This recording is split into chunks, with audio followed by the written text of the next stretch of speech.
What I'm about to tell you is something I witnessed firsthand as a kid. It's something that happened right in my own neighborhood, something that shook me, something that I genuinely cannot explain to this day. So settle in, because this one stayed with me. I was around 13 or 14 years old. There was a girl my age who lived a few houses down from us, 7th grade, totally normal kid, no health issues, nothing unusual about her. One morning, around 11:30 a.m., I was coming back home when I saw something strange. This girl was being forcibly dragged into a taxi, not walking, not being helped, dragged. I stood there for a second, honestly unsure what I was seeing. Maybe she got sick. Maybe a family emergency. Back then, neighbors still looked out for each other, so I went home and told my mom what I'd seen. My mom was confused too.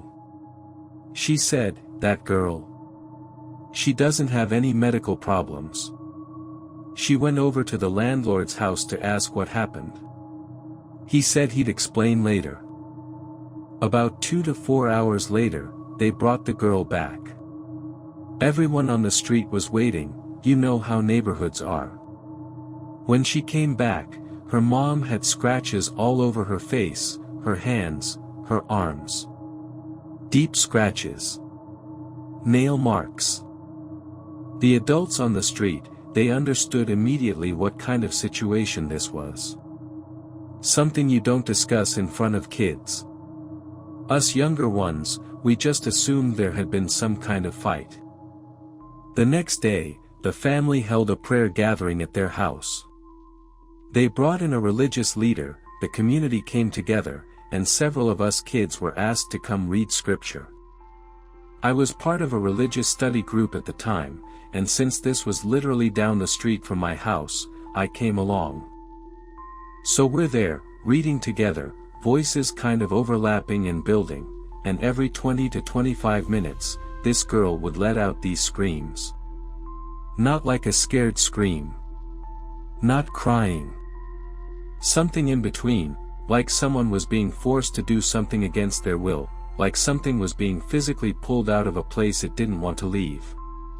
It was that kind of sound. I was 15, 16 years old. Some of us were scared. But having the elder there kept us steady.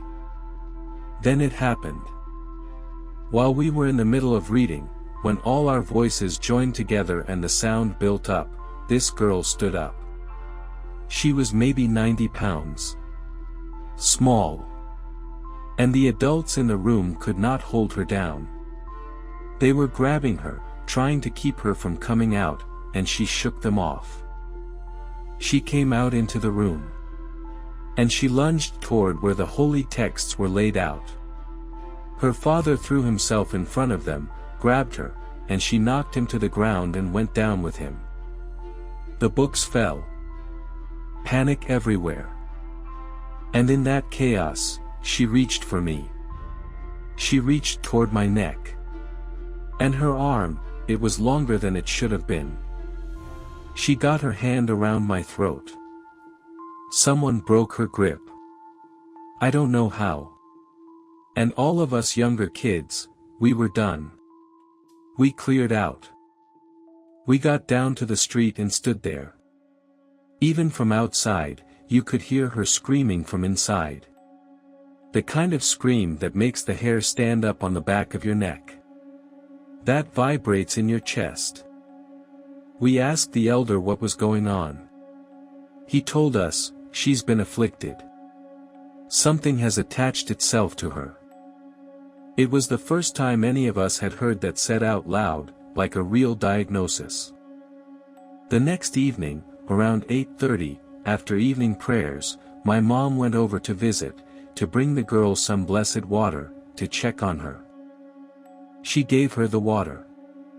And the second she did, the girl grabbed my mother by the throat. Her father was there. I was there. 2 or 3 other women were there.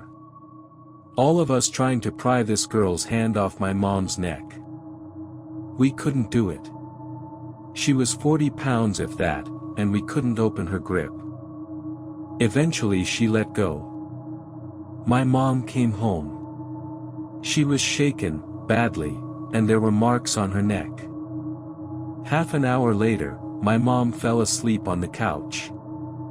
When she woke up, she ran out of the house. No shoes. No coat. She was shouting in the street, "Help her. Someone help her. He's going to kill her. Help her." Over and over. There was an older man in our neighborhood, a spiritual healer, well known and respected, who had been called in for cases like this before. By this point, the family had called him in. He came. He looked at the girl. And using a method I still don't fully understand, he made contact with whatever was inside her. He said, there were 5 of them attached to her. He said 3 were of one faith, 2 of another.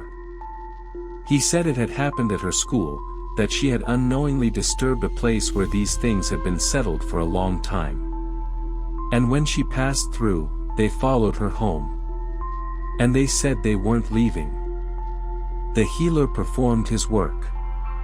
He made a small incision on her arm, just above the wrist, and the blood that came out was wrong. Dark. Wrong color.